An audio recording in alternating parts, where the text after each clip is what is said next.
Hindi short hand की practice dictation 80 शब्द प्रति मिनट गति से डिक्टेशन 5 सेकंड में शुरू होगी। स्टार्ट। आधुनिकता का अर्थ क्या यह हो गया है कि इस देश की आधी कार्य योग्य आबादी अपनी समस्याओं के बारे में ना सोचे और नशे में ही डूबी रहे? आज के युवा जिस तरह का नशा कर रहे हैं उसमें मदिरा और कच्ची शराब पुरानी चीजें हो गई हैं। अब हुक्का बार और अन्य मादक पदार्थों के सेवन के मामले देखे जा रहे हैं। सिंथेटिक नशे का दौर आ गया लगता है।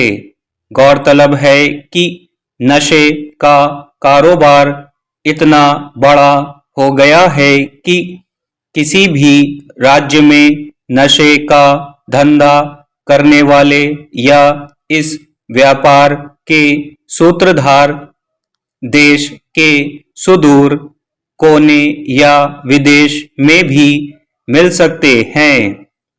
अब तो ड्रोन से भी नशीले पदार्थों की तस्करी हो रही है।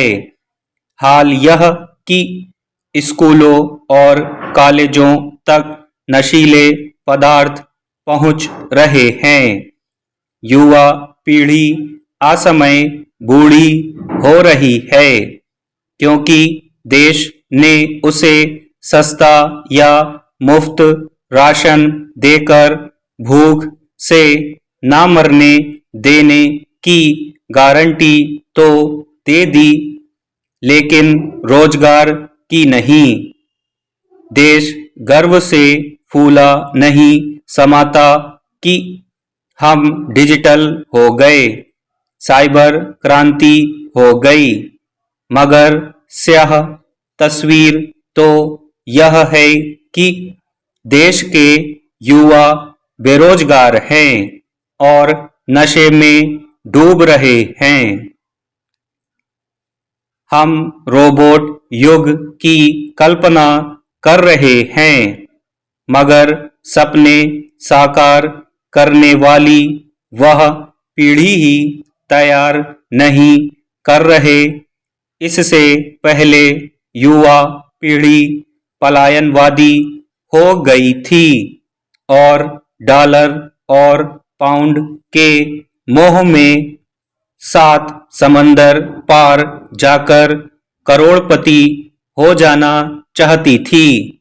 राष्ट्रपति डोनाल्ड ट्रंप के अमेरिका प्रथम के नारे के बाद जब सभी समृद्ध देशों ने यही नीति अपना ली तो हमारे युवा स्वदेश लौटने लगे, मगर उनके सपने धुंधले पड़ गए क्योंकि यहाँ उनके लिए नौकरी नहीं थी। हालांकि रेवड़ियां बांटने से राजनीतिक दलों को फुर्सत नहीं है। उनके चुनावी एजेंडे में रोजगार नहीं है। दूसरी ओर बिना काम किए खाते में पैसे दिए जा रहे हैं। ऐसे में युवा पीढ़ी कहाँ जाए? निराश होकर युवा नशे में डूब रहे हैं। दूसरी ओर व्यवसायियों ने एक के बाद एक विश्वविद्यालय परिसर तो खड़े कर दिए, लेकिन पुस्तक संस्कृति धीरे धीरे लुप्त हो गई। जहाँ तक हमारे पाठ्यक्रमों, अध्यापन और शोध का संबंध है, उसमें वह परिवर्तन नहीं आया जो इस तेजी से बदलते हुए युग की कल्पना करने वाले देश में आना चाहिए था। सवाल है कि इस बीच नशीले पदार्थों का कारोबार कैसे खड़ा हो गया? युवा कहे जाने वाले इस देश में बड़ी संख्या में नौजवान नशे की गिरफ्त में क्यों नजर आते हैं? स्टॉप।